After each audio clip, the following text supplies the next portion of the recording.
Welcome back to another episode of Ask Michelle Anything, where I, certified divorce and co parenting specialist, answer your questions.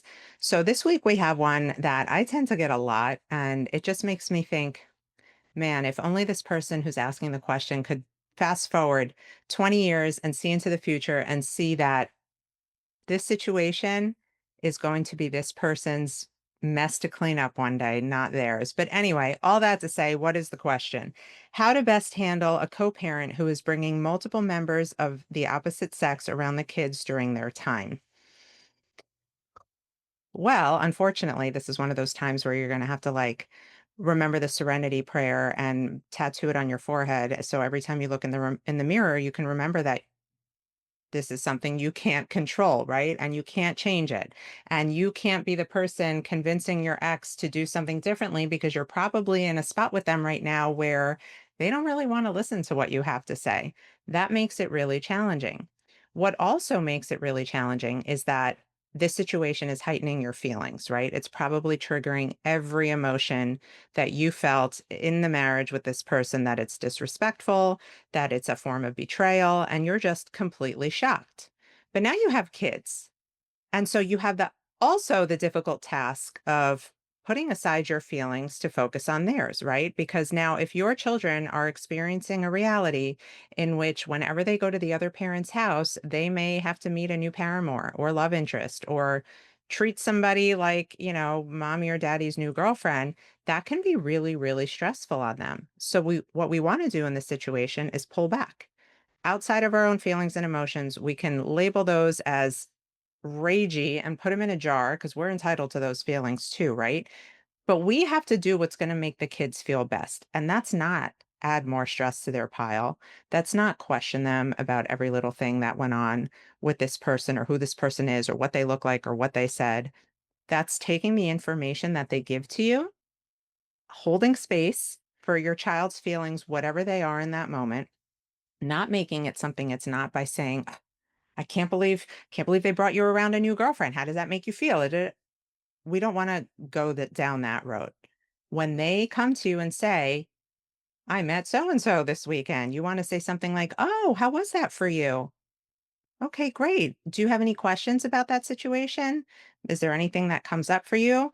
I'm always here to hear those feelings. You don't have to worry about sharing them with me. Now, when they tell you that they like this person and they had so much fun, try to keep your face you can go scream into a pillow later, but great. Thank you so much for sharing that with me, because what we don't want is for your reaction to be bigger than the information that they're bringing to you. And now, as time goes on, they're going to feel like, oh, well, I can't bring this information to my parent because they can't handle it. So I'm just going to have to internalize however I feel about it. Also, you should know that if this person is regularly engaging in behavior like this, there is a good chance they're not as focused on your kids' feelings as you are. So, while you have to do double duty of managing your own feelings and managing theirs, you also have to know that you are the safe parent if you are not yourself doing the same thing. You are the consistent one. You are the one that provides comfort and stability. They always know who and what they're coming home to, right? And don't take that for granted. Over time, if the kids are repeatedly in situations where they have to adjust and readjust to new people, it's going to wear them down. That's a lot on a child's nervous system.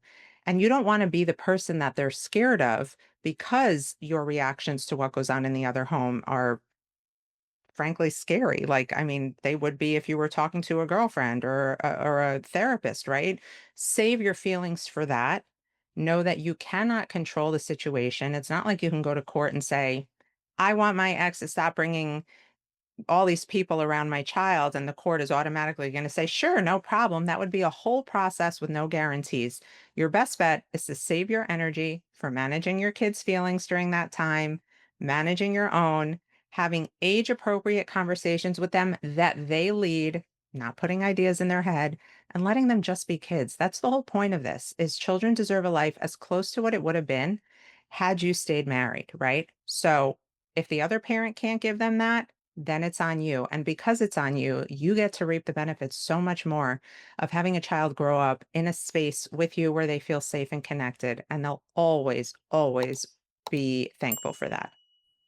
If you're getting divorced, thinking about getting divorced, or just trying to figure out how in the world to co-parent with someone who makes your life miserable, you've come to the right place. I'm Michelle Dempsey-Multack, and I have years of experience working with divorcing and co-parenting clients as a certified divorce and co-parenting specialist, educator, best-selling author, podcaster, all of those things. And I have worked with hundreds of people who are just trying to figure out a way to give their children a life that they won't have to recover from now that there was a divorce. What does this mean for you? This means there are so many ways that you can access my many, many guides, workbooks, courses, work with me one-on-one. Just by visiting michelledempsey.com, you can check out our wealth of resources. I have courses and workbooks on everything from how to handle difficult transition days with your kids, how to understand a parenting plan and make sure that it's written in the best interest of your children, how to talk to kids about divorce at all ages, how to set boundaries with somebody, and more. You can even learn how to protect your relationship when you are dealing with someone who is attempting alienation or just making life really, really hard. This is all available to you on my website, michelledempsey.com. And if you have questions about any of it, you can reach me at info@momsmovingon.com.